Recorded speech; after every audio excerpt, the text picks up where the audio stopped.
പ്രദേശത്ത് കന്യാമംഗലം പ്രദേശത്ത് നേരത്തെ കൂട് വെച്ച് പുലിനെ കണ്ടു. ഈ പ്രദേശങ്ങളിൽ മൊത്തം കാട്ടാനയുടെയും പുലികളുടെയും ശല്യമായി നാട്ടുകാർക്ക് ജീവിക്കാൻ പറ്റാത്ത ഒരു സാഹചര്യത്തിലൂടെയാണ് നാട് മുന്നോട്ട് പോകുന്നത്.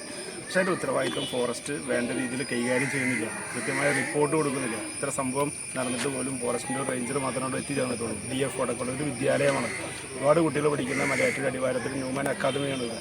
ഈ അക്കാദമിയിലേക്ക് ഫോറസ്റ്റ് ഡിപ്പാർട്ട്മെൻറ്റിൽ നിന്ന് ഒരു വണ്ടി വന്ന് വെറുതെ അങ്ങനെ വന്ന് നോക്കി നിൽക്കുന്നതല്ലാതെ അതിൻ്റെ ഉദ്യോഗസ്ഥരാരും വന്ന് ചർച്ച നടത്താനോ ഇതിനൊരു പരിഹാരം കാണാനോ വിളിച്ചിട്ടുണ്ടെന്ന് പറയുന്നതല്ലാതെ സമയമണിക്കൂറുകളായി ഇവരും വന്നിട്ടില്ല. അപ്പോൾ അതുകൊണ്ട് സർക്കാരിൻ്റെ ഭാഗത്തു നിന്ന് കർശനമായ നടപടി ഉണ്ടാവണം എന്ന് മാത്രമാണ് ഈ സാഹചര്യത്തിൽ സൂചിപ്പിക്കാനുള്ളത്.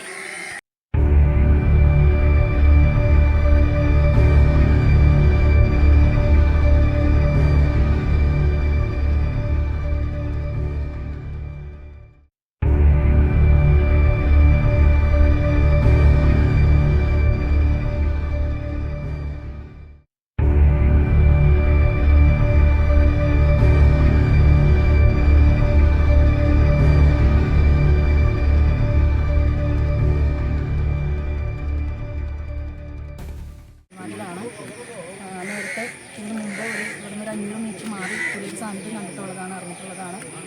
പക്ഷേ ഇപ്പോൾ ഏറ്റവും അപകടകരമായിട്ടുള്ള കാര്യം എന്ന് പറഞ്ഞു കഴിഞ്ഞാൽ ചെറിയ കുട്ടികൾ പഠിക്കുന്ന സ്കൂളിൻ്റെ പരിസരത്താണ് ഈ ഒരു പുലിയുടെ സാന്നിധ്യം ഇന്ന് കണ്ടിരിക്കുന്നത്.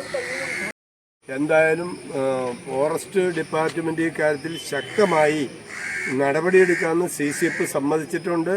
CCTV ഇന്ന് തന്നെ സ്ഥാപിക്കാം, എന്നിട്ട് നാളെ പരിശോധിച്ചിട്ട് കൂട് വയ്ക്കുന്ന ഉൾപ്പെടെയുള്ള കാര്യങ്ങൾ ചെയ്യാമെന്ന് പറഞ്ഞിട്ടുണ്ട്. നമ്മുടെ നാടിൻ്റെ ഇപ്പോൾ ഉള്ള വന്യമൃഗ ആക്രമണത്തെക്കാൾ കൂടുതൽ കൊച്ചു കുട്ടികൾ പഠിക്കുന്ന സ്കൂളിൽ നിന്നുള്ള നിലയ്ക്ക് ഇത് വളരെ ഗൗരവമാണ്. ഗവൺമെൻറ് തന്നെ ഇക്കാര്യത്തിൽ ഗൗരവമായിട്ട് കാണണമെന്നാണ് എനിക്ക് അഭിപ്രായമുള്ളത്.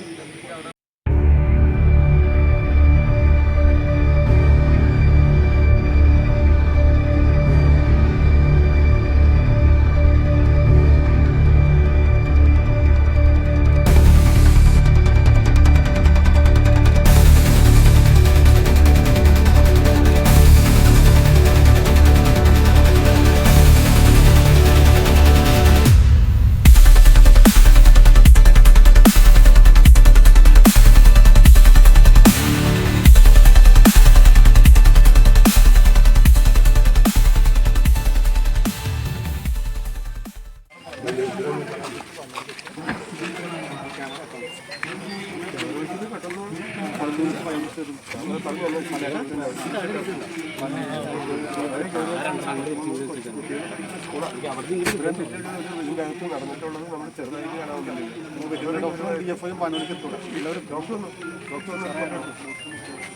ഞങ്ങളുടെ വെറ്റിനറി നമ്മുടെ ഫോറസ്റ്റിൻ്റെ വെറ്റിനറി ഡോക്ടർ എന്നിട്ട് എനിക്കൊക്കെ ഇത് കൃത്യമായിട്ട് വന്ന് നോക്കുമ്പോൾ അറിയാം. ഞാൻ ഡോക്ടർ പറഞ്ഞു, ഏത് ഡോക്ടർ പറഞ്ഞാലും ആര് പറഞ്ഞാലും ഇത് കടുവ പുലിയാണെന്നുള്ള കാര്യത്തിൽ 2 സംശയമില്ല. കാരണം ഈ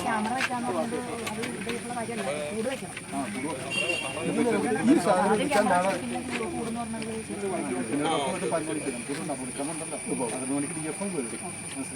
ഡോക്ടർ വരും, DF വരും, ബയോളജിസ്റ്റ് വരും. കൂടുമുടി വെച്ചാൽ പാത്രം മരിച്ചിട്ട് സാറ് അടപ്പേക്ക് പോയിക്കൊണ്ടിരിക്കുന്നു. ഓടിച്ച് വരുന്നുണ്ട്. കൂടുമുടി വെച്ചാൽ നമുക്കുള്ള ഗുണം എന്താണെന്ന് വെച്ചാൽ ഈ സാധനം ഇത് എടുക്കാൻ രാത്രി വരുവര് ഇവർക്കൊരു പ്രത്യേകത അറിയാലോ. ഈ മൃഗങ്ങളെ ഇവർ പിടിച്ചിട്ടുള്ള പിറ്റേന്ന് അവിടേക്ക് വരും, അത് ഉറപ്പാണ്. 2 ദിവസത്തിനുള്ളിൽ ഇവിടെ ഈ സാധനം എടുക്കാൻ പറ്റും. പിന്നെ സാറവിടെ പോയി നോക്കിയാൽ പറ്റിയില്ല എന്ന് പറഞ്ഞാൽ എന്താ പറയുക, പറ്റിയോ മറ്റുള്ള മൃഗങ്ങളോ ഒന്നിലധികം ഉണ്ടാവും, മൊത്തം കടിച്ച് പറിച്ച് മൊത്തം ഇതാക്കും. ഇതൊന്നും ചെയ്തില്ല. ഇവിടെ പിടിച്ചു, അവനവിടെ ചോര പിടിച്ചു കഴിഞ്ഞാൽ ആ സാധനത്തിന് അവിടെ ഇട്ടിട്ട് കംപ്ലീറ്റ് അത്രയും ഭാഗം പിടിച്ചു വന്നപ്പോൾ ഈ ചോര പിടിക്കുന്നതുകൊണ്ട് ആദ്യത്തെ ദിവസം ഇവർക്ക് വിശപ്പ് കുറയും. ബാക്കിയുള്ള ഭാഗം പിറ്റേ ദിവസം വരുമ്പോഴാണ് അത്ര വലുതാണെങ്കിലും കൂടുതൽ വെട്ടിക്കുന്നത്. മലയാളത്തിൽ നമ്മൾ കിട്ടുന്നത് എണ്ണ പിടിച്ച് കണ്ടിട്ടുണ്ട്, പുലി പിടിച്ച് കണ്ടിട്ടുണ്ട്, കടുവ പിടിച്ച് കണ്ടിട്ടുണ്ട്. അന്നൊക്കെ ഈ ഭാഗത്തൊന്നുമില്ല. പറഞ്ഞമാതിരി മറ്റേ ഈ ഇവിടെ വലിയ മലകളിലാണ് ഈ സംഭവം. ഇത് കന്നാലിയൊക്കെ ആ ഒരു കാലഘട്ടം എണ്ണം കൂടി ഇതൊക്കെ വരണ്ടേ. നമ്മളെ സംബന്ധിച്ചിടത്തോളം കുട്ടിയോട് പഠിക്കുന്നത് എല്ലാവരും സ്ഥലത്ത് പാലിറങ്ങിയിട്ട് എല്ലാം വേണ്ടെന്ന് വെച്ചാൽ ആദ്യം അത് അത്രയും ഗൗരവമുണ്ട്. നമ്മുടെ നിങ്ങളെ ലോക്കലിലുള്ള ഉദ്യോഗസ്ഥന്മാരെ കാര്യത്തിലൊക്കെ ജനങ്ങളായിട്ട് പഴയതിനും കൂടുതൽ സഹകരിക്കുന്നുണ്ട്. ഞങ്ങൾക്ക് സന്തോഷമുണ്ട്. അതിനകത്ത് ജനത്തോട് പറഞ്ഞോളൂ. അതേസമയം വേറെ അങ്ങനെ എന്ത് കേട്ടാലും അപ്പം വരും. ഇതിന് വന്ന് കാര്യങ്ങൾ ശ്രദ്ധിക്കും. നിങ്ങളുടെ DF ഞങ്ങൾ ഞങ്ങൾ ഇടഞ്ഞിറങ്ങി പോകുന്നതാ. അങ്ങനെ പച്ചയായിട്ട് പറഞ്ഞു ഇതിന് മുമ്പിലാണ് പുള്ളി പറഞ്ഞതിന് അറിയാം. കൂടുതലാണ് സംസാരിച്ചുകൊണ്ട് പറഞ്ഞു ഞങ്ങൾക്ക് വനവും മൃഗങ്ങളെ സംരക്ഷിക്കേണ്ട ഉത്തരവാദിത്തം തന്നെയാണ് ഗവൺമെൻറ്. നിങ്ങളെ സംരക്ഷിക്കരുത്, ഇത് നോക്കണേ, ഞങ്ങളുടെ പണിയെല്ലാം നോക്കും. അപ്പോൾ ഞങ്ങൾ പറഞ്ഞു ഇതെങ്ങനെയാണ് അവർ. അപ്പോൾ സാറേ നമുക്ക് ഇനി വഴിയിൽ വെച്ച് കാണാം, ഞങ്ങൾക്ക് ജനങ്ങളെ വേണ്ടി സംരക്ഷിക്കേണ്ട ഉത്തരവാദിത്തം ഉണ്ട്. ഇറങ്ങിപ്പോന്നു. 3-ാം ദിവസമാണ് അവിടെ ആന വന്നു. ഞങ്ങൾ അത്രയും ബഹളം വെച്ച് ഞങ്ങൾ ഉണ്ടാക്കിയിട്ടതാണ്. ബഹളം ഉണ്ടാക്കിയിട്ടാണ് അവിടെ മനഃപൂർവ്വം നിങ്ങൾ വരുമ്പോൾ അത് DOP തന്നെ പറഞ്ഞു വെക്കുന്ന ഉദ്ദേശം നിങ്ങളെ ആരെയല്ല. പക്ഷെ നിർഭാഗ്യവശാലും അങ്ങനെ വന്നില്ല. കറക്റ്റ് വന്നിട്ട് ആദ്യം ഞങ്ങൾ ബഹളം ഉണ്ടാക്കിയപ്പോഴും പുള്ളിക്കാരി ഗൗരവം മനസ്സിലാക്കി ആദ്യം ഭംഗിയായിട്ട് സംസാരിച്ചു. അന്ന് പിന്നെ നിങ്ങളോടൊക്കെ അന്ന് കണ്ട പുരുഷരോടൊക്കെ ഞങ്ങൾ ബഹളം വെച്ചു. കാരണം പറഞ്ഞു അതാണ് കറക്റ്റ് അതാണ്. അതിന് ഞാൻ പറഞ്ഞില്ലേ ഉള്ളിൽ അത്രമാത്രം ഗൗരവം ഉണ്ടായിരുന്നു. കാരണം ഈ ഒരു മനുഷ്യത്വം ഇല്ലാതെ സംസാരിച്ച് കഴിഞ്ഞപ്പോൾ അങ്ങനെ ആരാണെങ്കിലും ഞങ്ങൾ മാനിക്കുന്നത് എന്തുകൊണ്ടാണ്? നമ്മുടെ ഒരു ഉദ്യോഗസ്ഥൻ എന്നാണെങ്കിൽ മാനിക്കണേ, അല്ലെങ്കിൽ അവിടെ വെച്ച് മാനിക്കും.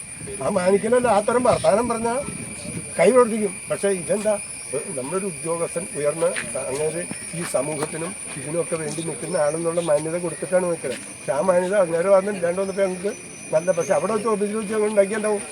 ഞങ്ങൾക്ക് 6 മാസത്തേക്ക് ജാമ്യം കിട്ടില്ല. അതുകൊണ്ട് പുറത്ത് വെച്ച് കിട്ടുമെന്ന് ഞങ്ങൾ പറഞ്ഞു. 3-ാം ദിവസം കിട്ടി. ഓക്കെ, കുഴപ്പമില്ല. ഗൗരവം കാണണം, അല്ലെങ്കിൽ നടക്കും ബഹളമുണ്ടാവും.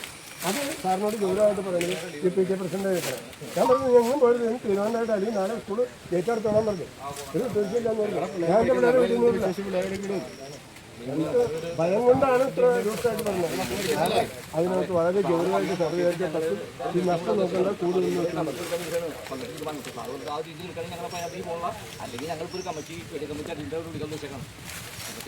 ഗവൺമെന്റ് റിപ്പോർട്ട്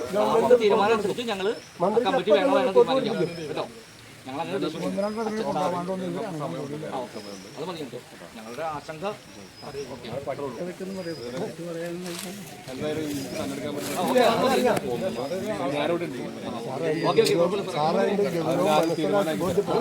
ഇല്ലെങ്കിൽ നാളെ സ്കൂൾ മുടക്കും, മന്ത്രിയെ അറിയിക്കും, പ്രശ്നങ്ങളിലേക്ക് പോകും.